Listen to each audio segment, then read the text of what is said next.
Hello everyone, this is Rumisha, Assistant Professor, Elder Institute of Pharmacy, Pharmaceutical Chemistry Department. Today we are going to discuss in detail about heterocycles. Two heterocycles, pyrazole and imidazole. Pyrazole is a five-membered heterocyclic ring. Both are five-membered, pyrazole and imidazole. Both have two heteroatoms, nitrogen, but their position is different. In case of pyrazole, we have heteroatom nitrogen at 1 and 2 position.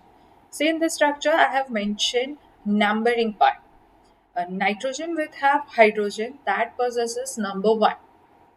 Okay, clear? The next we'll discuss a property. First, first question comes whether this heterocyclic rings they are aromatic or non-aromatic. So, for any compound to become aromatic, it has to follow Huckel's rule. Now, what is the condition for Huckel's rule? Basic three condition. Compound has to be cyclic. Second, it has to be planar. And third, it has to follow 4n plus 2 pi electron rule. Right? Looking at the structure, first condition, compound is cyclic. So that is okay. Second, planarity.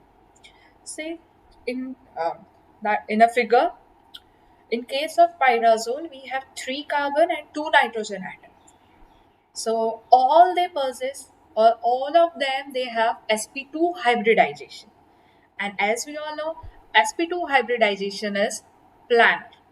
And over each atom, we have unhybridized p orbital, and that is perpendicular to the plane of ring, right? Like this, all the p orbital is perpendicular to the plane of the ring, and so overlapping between the p orbital is possible. So again, second condition is fulfilled. Then third condition, firstly looking at the 4n plus 2 pi electron.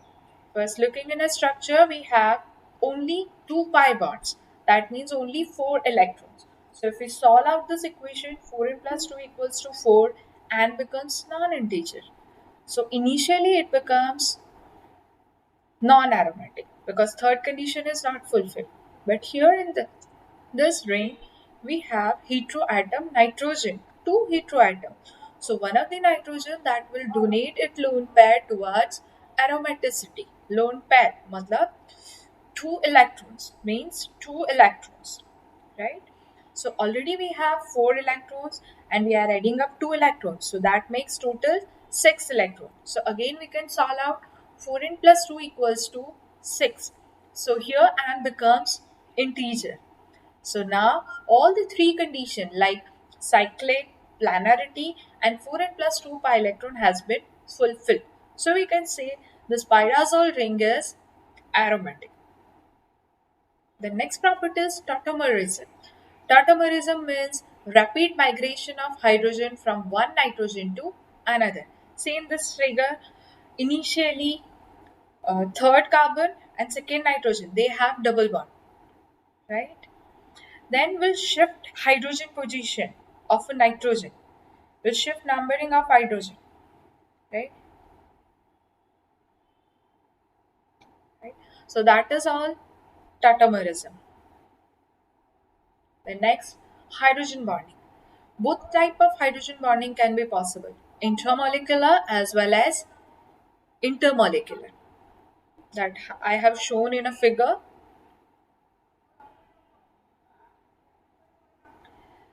Then synthesis of pyrazole. Here I have shown you a structure, pyrazole structure. For that, we have a starting material which have 3 carbon or 2 nitrogen component.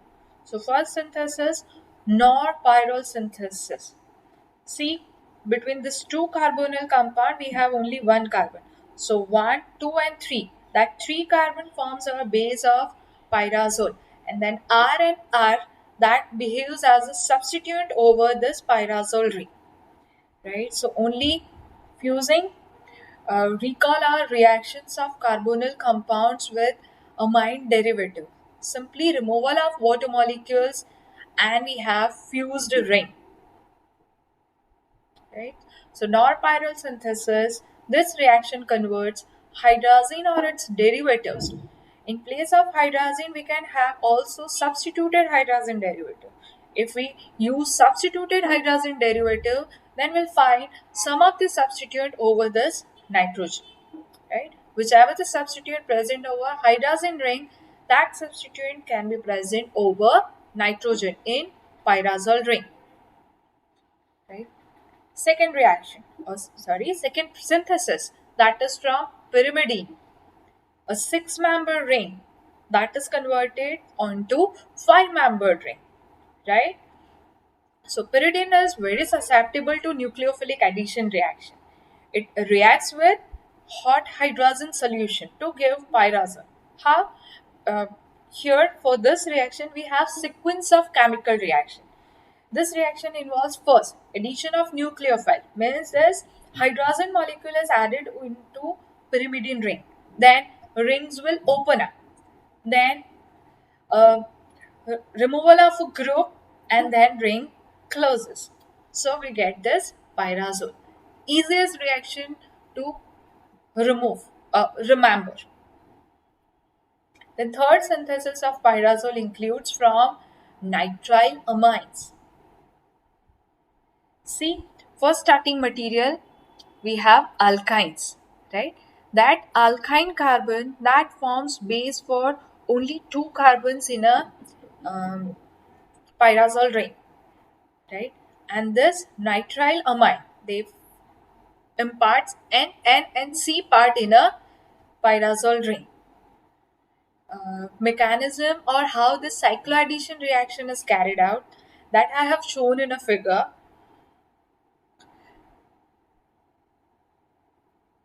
Then another synthesis is from diazo compounds, right?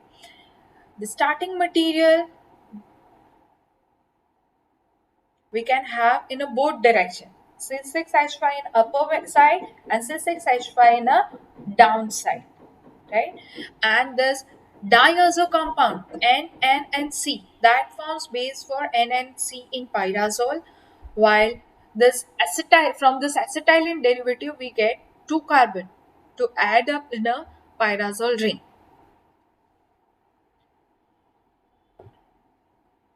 Then reactions of pyrazole, or first reaction, that is electrophilic substitution reactions.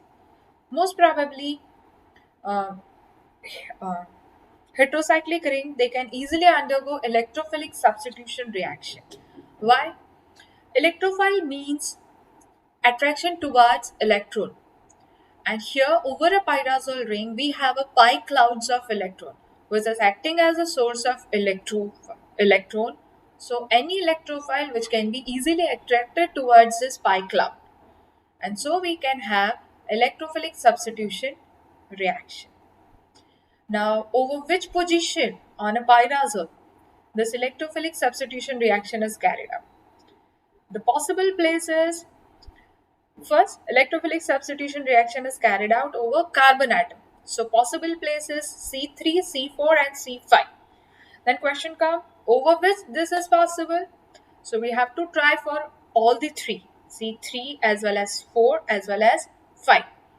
Now, looking at the resonating structure, in case of C3 and C5, we have one of the intermediates which is having highly unfavorable condition because they have positive charge on a azomethane nitrogen, while that is not possible in case of C4. And that's why we can say electrophilic substitution reaction is carried out over a pyrazole ring at fourth position. Now, these are the examples. Nitration. Now we know nitration is carried out at fourth position. Nitrating agent here is HNO3 and H2SO4. So, when pyrazole reacts with HNO3 and H2SO4, we'll get 4-nitropyrazole, halogenation. Among them, first iodination. Iodination is carried out in presence of iodine and hydrogen peroxide, and we'll get 4-iodopyrazole. Same way, bromination is carried out in presence of N-bromosuccinimide, and we get 4-bromopyrazole derivative. Second reaction of pyrazole includes electrophilic addition reaction to nitrogen. Amongst them, first reaction is protonation. Protonation, nitrogen, due to its lone pair, they attract protons towards itself. And so we can say pyrazole accepts proton. That's why any component or any substance which accepts proton, they act as a base. So we can say pyrazole can act as a base. Second reactions, N-alkylation, right? Same reaction. When this pyrazole reacts with methyl iodide. See, in case of methyl iodide, iodine being a more electronegative, it pulls electron towards itself and generates delta negative over iodine and delta positive over carbon. The nitrogen lone pair, a lone pair nitrogen that attacks over this delta positive carbon and so generates positive charge, right? Uh, then there is tautomerism reaction. Then another part, there's another molecule of pyrazole that will abstract proton from this intermediate, right? So again we have N-methyl pyrazole, right? Because pyrazolium salts will remove its H or that donate it H plus to another molecules of simple pyrazole, and we get only N-methyl pyrazole that reacts with another molecules of methyl iodide, and we have N dash dimethyl pyrazolium salts. Then another reactions of pyrazole includes oxidation. If we have methyl pyrazole, right? So this methyl group undergo oxidation in presence of KMNO4, potassium permanganate, and that CH3 that converts into COOH. Next reaction includes reduction in presence of palladium hydrogen in presence of palladium catalyst. So here one double bond is removed, that is between 1, 2, 3, 4 and 5 carbons. So it is 4,5 dihydropyrazole. If we further treat it with more hydrogen and palladium, so another molecule of double bond is also removed. So it is a pyrazolidine, or we can say 2,3,4,5 tetrahydropyrazole or pyrazolidine. Then next reaction is ring opening. If this substituted pyrazole reacts with strong base, here we are using soda lime. So that ring will open up and we'll get acrylonitrile derivatives. And last, where this pyrazole ring is useful, a medicinally used compound, a drug which possesses this pyrazole ring, antipyrine, that is used as a analgesic. Student, here no need to remember the structure, just remember their name and their uses. Where this antipyrine is useful as a antipyretic or as a analgesic. Next is tartarazine, a food yellow color food dye. The next, phenylbutazone, which is an anti-inflammatory drug. I have shown you a structure just to rememberize where or how this pyrazole ring is used in this structure. The next ring is imidazole ring, a same 5-membered ring with 2 heteroatom nitrogen, but position of this nitrogen atom differs, that is at 1 and 3 position. Now properties, again we have to discuss same properties like pyrazole, aromaticity, tautomerism and all. Again, in case of imidazole, we have 3 carbon, 2 nitrogen, all have unhybridized p orbital that is perpendicular to the plane. It is cyclic and it is again sp2 hybridized, so it is planar. And again, one of the nitrogen donates its lone pairs towards aromaticity, and so this imidazole ring is also aromatic by following Huckel's rule. Then tautomerism, same. Tautomerism includes shifting of nitrogen hydrogen, right? Hydrogen over nitrogen. Then next, hydrogen bonding. But here, in this case, in case of imidazole, we have only intermolecular hydrogen bonding, not intramolecular hydrogen bondings. Next, synthesis of imidazole ring, right? From dicarbonyl compounds, aldehydes, and ammonia. That is, first reacts this dicarbonyl compound with ammonia derivative. A similar reaction, recall our reaction, same. Carbonyl compound reaction with ammonia derivatives, and so we get imines. But here we have dicarbonyl compound, so we get diimines. Then they reacts with, same the structure of imidazole, we're left with only one carbon unit, and that has come from aldehyde moiety. And simple fusing, and we have imidazole. Now, second, from alpha halocarbonyl compounds and amidines. Instead of alpha halocarbonyl compound, we can also have alpha hydroxy carbonyl compound, because that is a removable group. Bromine is removed and this imidine is condenses over this haloketones, and we have substituted imidazole. See, I have shown you in a different color which part comes from which starting material. So you can easily remember how we can have the structure. The next synthesis, that is from dehydrogenation of imidazoline, right? Initially, 1,2-diamines with reacts with nitriles. A condensation is carried out, and that forms imidazoline.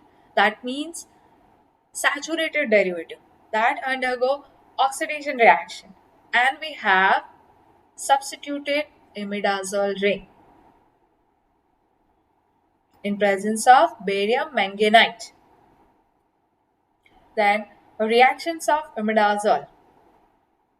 Reactions of imidazole. First reaction is electrophilic substitution reaction. Again, that is over carbon. So again, question come where it is carried out.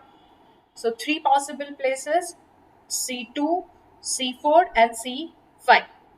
But C2 is not possible. If we tried for various resonating structure, C2 is not possible, because in that case we have unfavorable or unstable intermediate. Unstable in a sense, we have one of the resonating structure over which we have positive, in which we have a positive charge on a nitrogen, right? We all know rules for resonance. If we have positive charge on an electronegative atom, that makes that structure unstable, right? So for C2 carbon, we have resonating structure which have positive charge on nitrogen, while for C4 and C5, that is not occurs. So stable or possible places C4 or C5, right? So either we can have C4 or C5 substitution. So let us first discuss nitration. Example of electrophilic substitution reaction, nitration. Nitration is carried out in presence of nitric acid and oleum, and we get either 4-nitroimidazole or 5-nitro. You can opt for both. Either you can write 4-nitro derivative or 5-nitro. Both are right. Right. Second is sulfonation. Sulfonation is carried out in presence of sulfuric acid. Again, same, we can have imidazole 4-sulfonic acid or 5-sulfonic acid. The third example for the same electrophilic substitution reaction, halogenation. Um, Amongst halogenation, if we try for bromination, it gives, if that is carried out in presence of bromine and acetic acid, we get 2,4,5 tribromoimidazole. But only a single derivative is obtained by reduction in presence of sodium sulfite. Means this 2,4,5 tribromo derivative reduces in presence of sodium sulfate and gives us 4-bromoimidazole. Next reactions of imidazole, that is nucleophilic addition to nitrogen. Same as pyrazole, here we have heteroatom that is possesses lone pair of electron, so that can accept proton and that can act as a base. So that is imidazolium cations. So imidazole ring can act as a base. Reactions of imidazole and alkylation. Same as pyrazole, CH3I. Methyl iodides react with pyrazole with lone pair of nitrogen. CH3 added two lone pair of nitrogen and so positive charge over nitrogen. Tautomerism, then positive charge shifted to hydrogen bearing nitrogen, and that reacts with another molecules of imidazole. So that H proton part, H plus, that is shifted to that molecules of imidazole, and we have methyl and methyl imidazole. Then medicinal uses of imidazole: antifungal drug, that is ketoconazole, miconazole, clotrimazole. Then antihistaminic drug, that is cimetidine, and antiprotozoal agents, that is metronidazole. Again, I am repeating, no need to remember structure, just learn their name and their action. For example, a drug which bears imidazole ring. So example is ketoconazole, which is acting as an antifungal agent. Cimetidine, which is acting as an antihistaminic drugs. Metronidazole, which can be act as an antiprotozoal agents. Thank you. Hope you enjoy this lecture. If you have any query, you can comment below the video. And for more videos, you can subscribe our YouTube channel, Pharma Ignite. Thank you.